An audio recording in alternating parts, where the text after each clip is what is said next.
അപൂർവ രാഗം എന്ന് പറഞ്ഞൊരു സീരിയൽ ഉണ്ടായിരുന്നു. അപ്പോൾ അത് ചെറിയ പ്രശ്നങ്ങൾ കാരണം ഇങ്ങനെ ഒരു എക്സിക്യൂട്ടീവായിട്ടുള്ള ഒരു വിഷയം കാരണം ഞാൻ തന്നെ മാറി. പിന്നെ ഒരു ചാനൽ എന്നെ വരട്ടാൻ നോക്കിയാണ്, വന്നില്ലെങ്കിൽ അങ്ങനെ ചെയ്തോളി ഇങ്ങനെ ചെയ്തോളി എന്നൊക്കെ പറഞ്ഞിട്ട് ഒരു ചാനൽ അത് ഓടിച്ചുകൊണ്ടിരിക്കുന്നത്. ചാനലിൻ്റെ പേരും ഞാൻ പറയുന്നില്ല. ഞാൻ അവരോട് തന്നെ പറഞ്ഞു എനിക്കൊരു പുല്ലും ഇല്ലെന്ന് പറഞ്ഞു. ഈ ചാനൽ വരുന്നതിന് മുമ്പ് കോട്ടയം റഷീദ് അഭിനയിച്ചുകൊണ്ടിരുന്നതാണ്. എന്നെ വെല്ലുവിളിക്കാനൊന്നും ഒരു ചാനലും ഇല്ല. ഇപ്പം കേൾക്കുന്നവരും ചിലപ്പോൾ പറയായിരിക്കും ഞാൻ അവനെ വിളിക്കേണ്ടെന്ന്. എനിക്കൊന്നും ഇല്ലെന്നേ.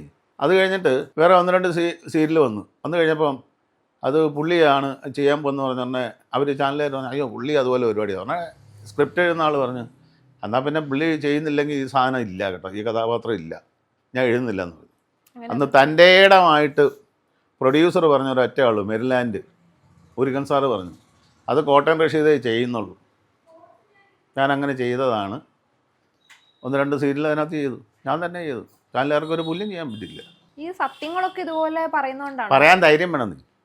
അത് വേണം. ഇപ്പം ഞാൻ പേടിക്കുകയാണ് അയ്യോ ഇനി മറ്റേ ചാനൽ എന്നെ വിളിക്കൂ, ഇനി ഇത്രയും കൊല്ലം കൂടെ അല്ലേ ഉള്ളൂ, നമ്മൾ പോകുന്നത് എത്രയാണെന്നുള്ളത് അറിയാം. അവർ വേണമെങ്കിൽ എന്നെ വിളിച്ചാൽ മതി, ഇല്ലെങ്കിൽ എനിക്കൊരു പുല്ലുമില്ല. ഇപ്പോഴും ധൈര്യമായിട്ട് തന്നെ പറയാം, എനിക്ക് ഒരുത്തരെയും പേടിയുമില്ല. അവൻ്റെ മുമ്പിൽ നിന്ന് അഭിനയിക്കാൻ എനിക്ക് ഗട്ട്സ് ഉണ്ട്, അതുകൊണ്ട് എനിക്കൊരു പുല്ലുമില്ല, എനിക്കാരും പേടിയില്ല. ഏത് ചാനലാണെങ്കിലും അയ്യോ നീ അവനെ വിളിക്കണമെന്ന് പറഞ്ഞാൽ എനിക്കൊരു പുല്ലുമില്ല. അങ്ങനെ ഒത്തിരി പോയിട്ടുണ്ടോ അവസരം? ഒരുപാട് പോയി. പിന്നെ ഇപ്പോൾ ഈ അപൂർവ രാഗത്തിൻ്റെ ചാനലുകാർ അതിൻ്റെ വലിയൊരു ആൾ വിളിച്ചിട്ട് പറഞ്ഞു വരണം. ഞാൻ പറഞ്ഞു ഞാൻ വരുന്നില്ല. പറഞ്ഞാൽ മറ്റേ CEO വിളിക്കും. ഞാൻ പറഞ്ഞാൽ ആര് വിളിച്ചിട്ടും കാര്യമില്ല, ഞാൻ വരികയില്ല, എനിക്ക് വേണ്ട. കാരണം അങ്ങനെയാണ് ഈ ഒളിച്ച് ഇപ്പോൾ ഒരുത്തം പെട്ടില്ല കേസ് പെട്ടിരിക്കുന്ന ഒരു കൺട്രോളർ ന്യൂസിലൊക്കെ ഉണ്ട്.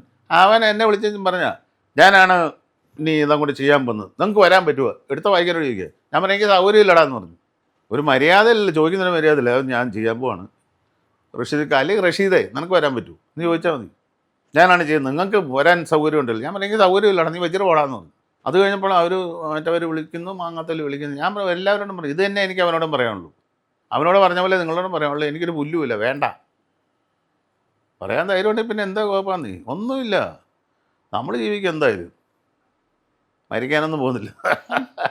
ഇക്ക ഞാൻ ഇന്ന് ചോദ്യം ചോദിച്ചപ്പോൾ ഇക്ക മറയൊന്നും ഇല്ലാതെ എല്ലാം വെട്ടി തുറന്ന് ഉത്തരം പറയുന്നുണ്ടായിരുന്നു. പണ്ടോട്ടേക്ക് ഇങ്ങനെയാണോ? ഞാൻ എൻ്റെ വീട്ടിലാണെങ്കിലും ശരി ഇത് തന്നെയായിരുന്നു.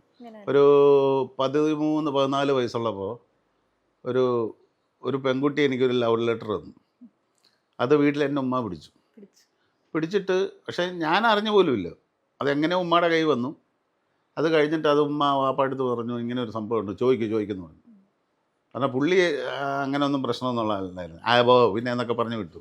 അവസാനം ഗതിയില്ലാതെ പുള്ളി എന്നോട് ചോദിച്ചു ഇങ്ങനെ ഒരു സംഭവം. ഞാൻ പറഞ്ഞു ഞാൻ അറിഞ്ഞില്ല, എനിക്കറിയത്തില്ല, ഞാൻ വായിച്ചു പോലും ഇല്ല, അതെങ്ങനെയാണ് വന്നതെന്ന് പോലും എനിക്കറിയില്ല. നീ കണ്ടില്ലേ, എനിക്കത് ഇഷ്ടമാണ്. ഞാൻ പറയാൻ എനിക്കിഷ്ടം. പറഞ്ഞാൽ പുള്ളിക്കൊന്നും പറയാനില്ല, പിന്നെ ഒന്നും പുള്ളിക്ക് പറയാനില്ലല്ലോ. അപ്പോൾ ഉമ്മയോട് പറഞ്ഞു അവന് ഇഷ്ടാവോ എന്ന് പറഞ്ഞങ്ങ് വിട്ടു. അപ്പോൾ അന്ന് പോലെ ഞാനിത് പറയും, ഞാൻ തുറന്ന് പറയും, എല്ലായിടത്തും പറയും. ഇപ്പോൾ സീരിയലും സെറ്റിലും ഞാൻ പറയും, ചില ഡയലോഗുകളും മറ്റും മിസ്റ്റേക്ക് വന്നു കഴിഞ്ഞാൽ ഞാൻ പറയും അങ്ങനെയല്ല പറയേണ്ടത്, ആ സാധനം അങ്ങനെയല്ലത്. ഡയറക്ടറോടും പറയാറുണ്ട്, ഇഷ്ടമുണ്ടെങ്കിൽ അംഗീകരിക്കും, ഇല്ലെങ്കിൽ ഇല്ല. അതുകൊണ്ട് തുറന്ന് പറയുന്നതിന് ഒരു മടിയില്ല.